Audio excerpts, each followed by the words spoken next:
So I've got my string line tied up. I've got the pink one. This was an old clothesline that I used on the opposite side, but it's a lot heavier, so it doesn't keep as tight. So I've got string line from one of the original posts straight up to the corner of the property. I've been cutting back all the vine that was on here and green waste bin.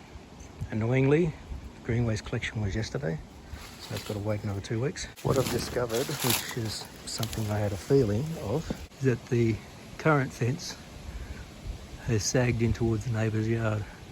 Our plan was to put the fence just inside the boundary line, just like I did on the other side. That's why it's on my property rather than on the boundary.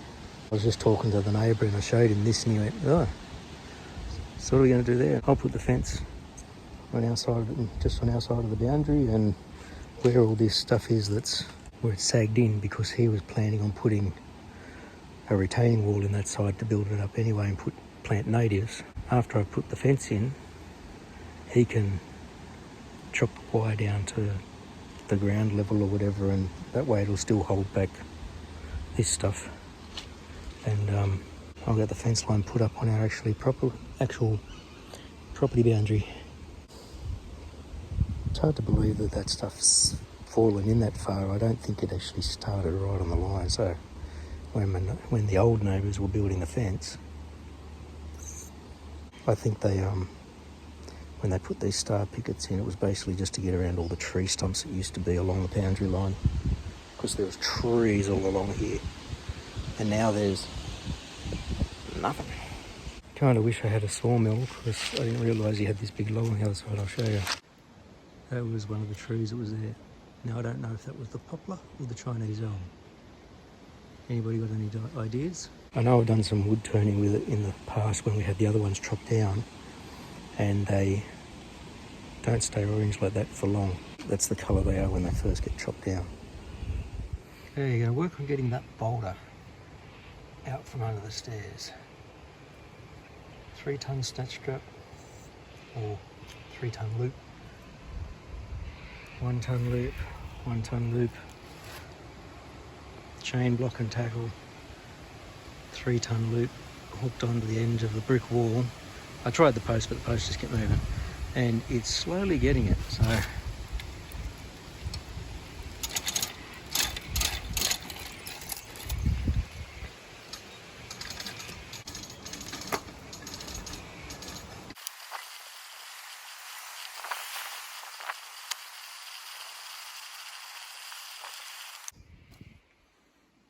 we are almost there.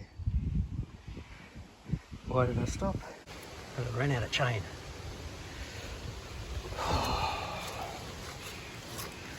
What I'm going to do is I'm going to move this rock, see if I can continue that flop over, just using a crowbar or something.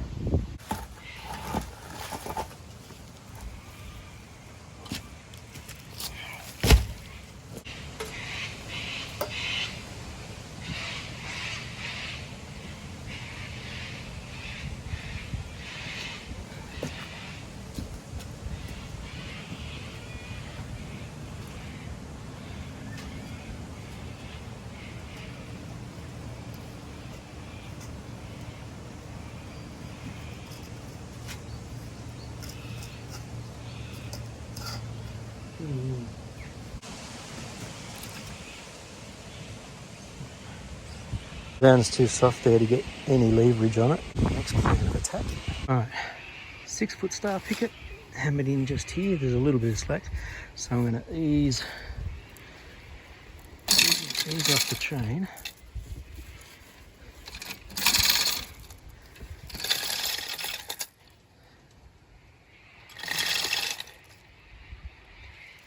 That's kind of sitting there right now. This has gone all slack, so I'll let all that slack out, get my hook onto here, and we'll try again.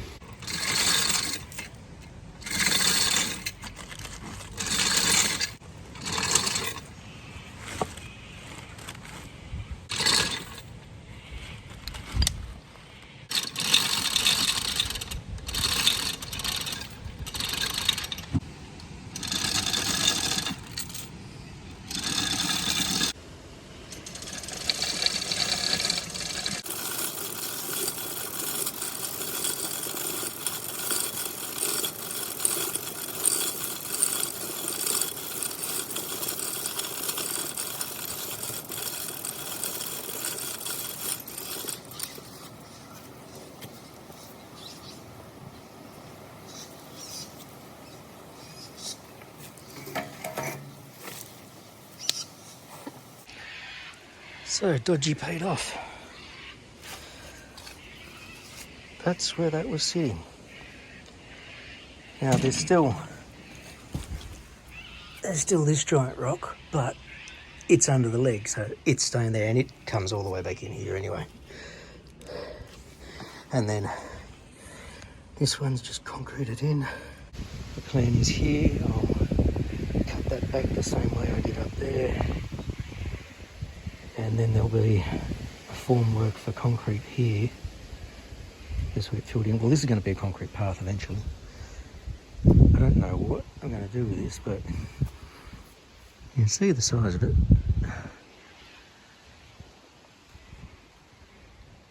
I don't have a banana. I think I've only got a black banana. That just wouldn't look right. You can see that I left my stake in here just in case things went haywire. So I'd moved it another, what's that, another 10 inches, 25 centimetres.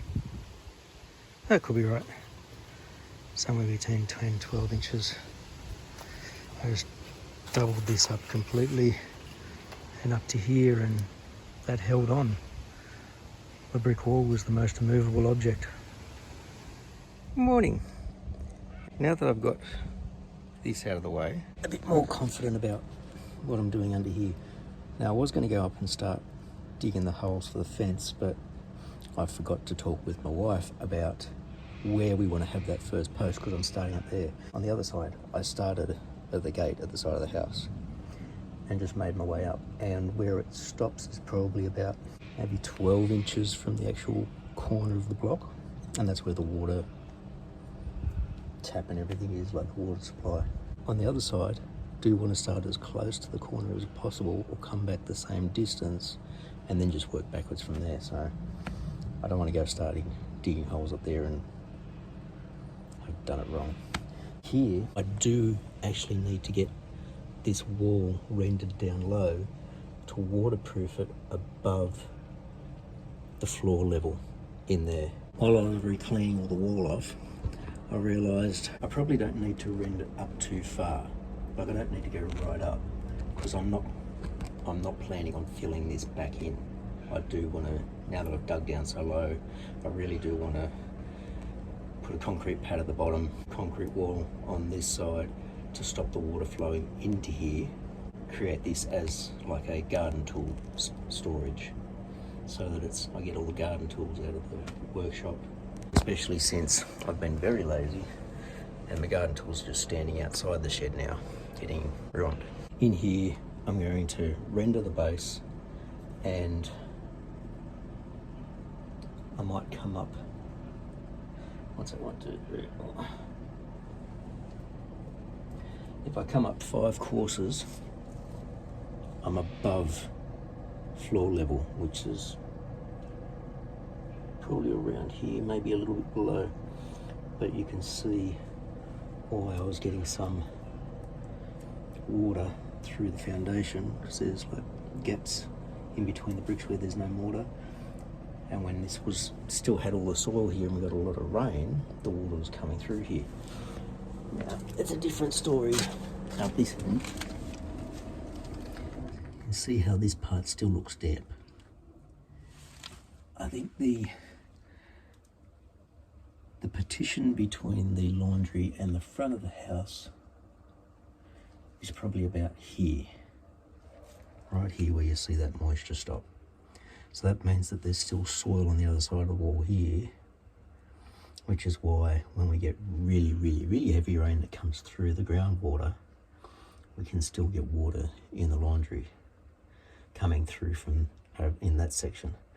But right now I'm going to work on making sure that this wall will not let water through, and I'll have to render up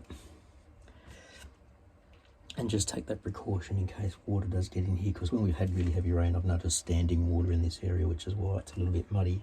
But if I can stop it going through there, and I'm going to render up this section and up to here, and then I'll go here so I'm above ground level around here and meet up with the front of the house. and then I can focus on the rest of it. So if I can get this rendering done, and the render is going to have, rather than just water, you can use a product called Bondcrete. Not sponsored, but wouldn't mind it. Bondcrete. This stuff here, it's basically PVA. So you can use it for woodwork and craft work. You know, buying a massive bucket like this is a bit really weird, but you can also use it as a sealer for sealing concrete and timber and pavers and that sort of stuff, diluted down. And then there's also an admix for rendering, topping concrete and screeding. So I used it when I was screeding in the laundry, and I've used it when I was doing all of the other rendering around the other sides of the house. 10-to-1 mixture, 1 part Bondcrete, 10 parts water. Mix that up. That's the water you use to mix your concrete up that you're going to use as your render, and you make it sort of a dry-ish, not dryish, but it's not sloppy when you're doing rendering. Spray down the brickwork to help with the adhesion so it doesn't suck the moisture out of the render too fast. And I'm just going to do it in small batches, like a bag at a time, mixing it in the wheelbarrow so I'm not sort of wasting any in the mixer. I think I can get a better mix using the barrow and rake. Get myself set up. Okay, I'm an idiot. Got my admix mixed, 10 parts water, 1 part Bondcrete. Then I went ahead and broke a bag of cement into the barrow. As soon as I did it, I went, hang on, render includes sand. Wasn't sure if I had any. That black plastic lump has my coarse sand in it, the leftover coarse sand that I bought when I was doing all the other rendering before. I just pulled it up at the side and went, thank goodness. So I'm going to get this cement out of the barrow. I'm just going to put it into this bucket. And then I can do it in proper proportions. Idiot.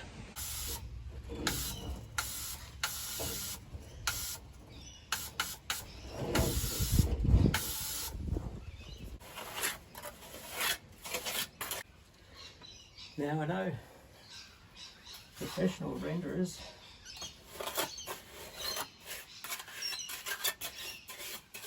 would be using a much bigger tool.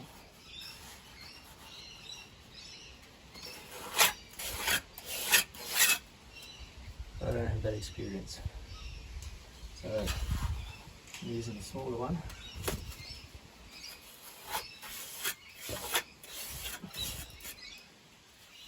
And this one's also difficult because of how uneven the bricks are.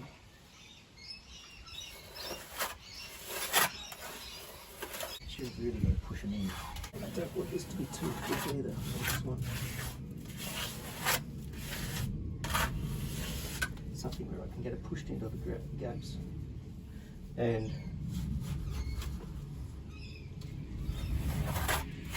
provide something a little bit smoother for the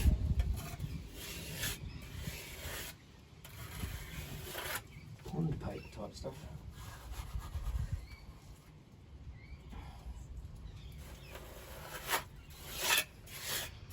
And that way I'm kind of getting double protection for it. Because this has got the Bondcrete in it, which makes it resist the water. That's the end of the first batch, so just 1 bucket. It went a little bit further than I expected, so I'll do another one. So I'm 5 bricks up here, and this dampness is just from spraying it just now. I think I'll start coming up about here. Just follow these flatter bricks till I get up to here, because I know that's an issue down there.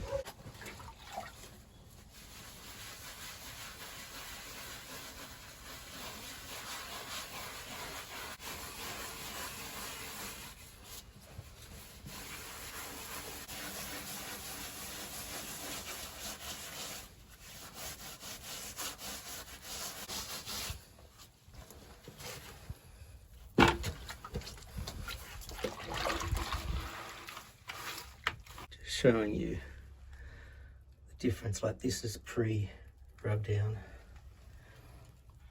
and this this is rubbed down, so it's not the smoothest, but it gets rid of a lot of the harsh rough edges. And it's going to make putting the waterproofing paint on it so much easier. Done. Probably shouldn't have done that little bit there. I had one bit left, and but all of this is in. The ground level, this is hollow behind here because I can see this pier from the other side. So the dirt, the soil is there, and it's probably down below because you can see all of this concrete footing. Then it drops down. Hose from the water heater, so the wall is there, roughly. I'll let all this set. I think I need to leave it for a week before I do anything over it. But adding the waterproofing mixture of this should not be a problem at all. Paints on pretty well. Afternoon time. I've just spent the afternoon collecting up some of the scrap steel, separating aluminium, copper, brass, copper wire. What else? A couple of motors. And I just split it all out because you get a better price when it's separated rather than just going in as steel. I've got bags and bags and bags of steel cans, so I'm going to do a trip down tomorrow to the scrapyard to get rid of that. And I'll borrow the dog food that I need to get for the boys. 5:20, time to sort of pack up and go in.